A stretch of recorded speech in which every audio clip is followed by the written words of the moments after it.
જે સંશયો હતા એ સંશયોનું સમાધાન સદગુરુ મહારાજ કરે છે. બાકી આમાં કઈ પહેરે એવું નથી અને આમાંથી કઈ નીકળે એવું નથી. કારણ કે જે નથી એ પકડાઈ ગયું છે.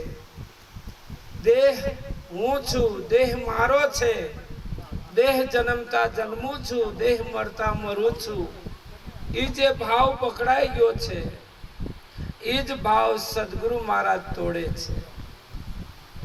તું દેહ નથી, તું જન્મો નથી તો મૃત્યુ ક્યાંથી હોય? એટલે મહાપુરુષો આ દિશા તરફ અને આખું જગત હરિને ગોતવા માટે બહાર ભમે છે, પણ પોતાનું ઘર પોતે ગોતતો નથી. પોતાના ઘરમાં ક્યારે ડોક્યું કર્યું નથી, એટલે બહાર ભમે છે. આ બહાર જે ભમતી વર્તીઓને પાછી વાળવા માટે સદગુરુનો યોગ હોય છે. આ યોગ થતા ગોતવાનું સંશયો બધા સમાધાન થઈ જાય, નક્કી વાત છે.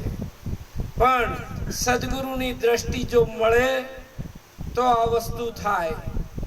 અને આપણી દ્રષ્ટિથી ખરેખર અર્જુનને કૃષ્ણે કીધું તું તારી દ્રષ્ટિએથી તું મને નહીં જોઈ શકે, તારી દ્રષ્ટિએથી તું મને નહીં જોઈ શકે. હું તને દિવ્ય દ્રષ્ટિ આપું જેના વડે તું મને જોઈ શકીશ. તો ગુરુની દ્રષ્ટિ જો મળશે તો બ્રહ્માંડ બ્રહ્મ રૂપ દેખાશે. અને જો વ્યક્તિની દ્રષ્ટિએ જોશે તો એને બધું દેખાશે. કાકા દેખાય, મામા દેખાય, માસી દેખાય, આ બધું દેખાય. એનું કારણ કે પોતાની દ્રષ્ટિથી જોવે છે. ગુરુનું શીશ જ્યારે ચડે છે ત્યારે જ ગુરુનું દ્રષ્ટિ મળે છે. એટલે અર્જુનને કીધું હું તને દિવ્ય દ્રષ્ટિ આપું જેના વડે તું મને જોઈ શકીશ.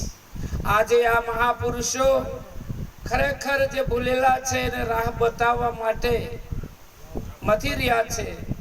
અને આમાં કાયમ આપણી સુરતા રહે, આપણું જીવન બને. અને સદગુરુ સંતો એ હરિનું સ્વરૂપ છે એવો ભાવ પકડાઈ જાય તો વધારે પ્રેમ જાગે એવું છે.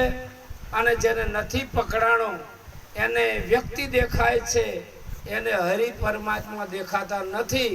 આગળ મહાપુરુષે કીધું છે સગુણ જો જોવું હોય તો પોતાના ગુરુને જોઈ લો, સંતોને જોઈ લો. સગુણ બ્રહ્મ હોય તો સંતો છે. એટલે જેને જેને આ ગતિ પકડાણી છે એને કોટી કોટી વંદન છે. અને ન પકડાય તો પકડવા કોશિશ કરજો. સદગુરુ મહારાજની જય.